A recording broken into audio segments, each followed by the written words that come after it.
মধ্যে এই সারগোড়াউন, এই সাপাড়া ইউনিয়নের পাশে বলমধারী ইউনিয়ন, এই দুটি ইউনিয়নের নেতা কর্মীরা আজকে বিগত 17 বছর থেকে তারা আন্দোলন করতে গিয়ে তাদেরকে বিভিন্ন মামলা হামলা দিয়ে এইখানে এই মার্ডারে একটি সাজানো মামলা দিয়ে এই কামাল হোসেন গংরা আমাদের নেতা কর্মীদেরকে তারা ফাঁসি কাস্টে ঝুলানোর পরিকল্পনা করেছিল। সেইটা 5 আগস্টের কারণে 5 আগস্টের আন্দোলন সফল হয়, সেইটা তারা ব্যর্থ হয়েছে।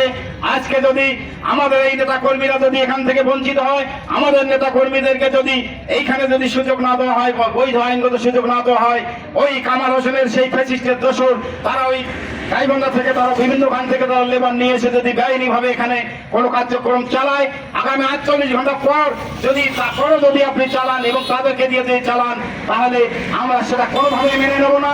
আমরা বাধ্য হব এ ব্যাপারে আমরা প্রয়োজনীয় পদক্ষেপ নিতে।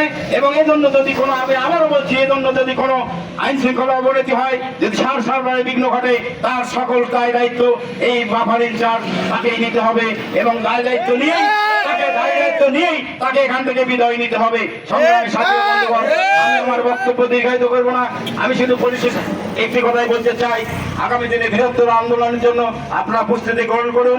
আমরা 48 ঘন্টাতে সময় দিলাম, 48 ঘন্টা পর এখানে আমরা আবার সমবেত হব এবং ঐক্যবদ্ধভাবে আপামর জনসাধারণকে সাথে নিয়ে শ্রমিক, ছাত্র, যুবক জনতা এবং বিএনপি নেতা কর্মী সহ আমরা সবাইকে নিয়ে আমরা এখানে আন্দোলন করে এই ফ্যাসিস্টদেরকে উচ্ছেদ করব, এই আশাবাদ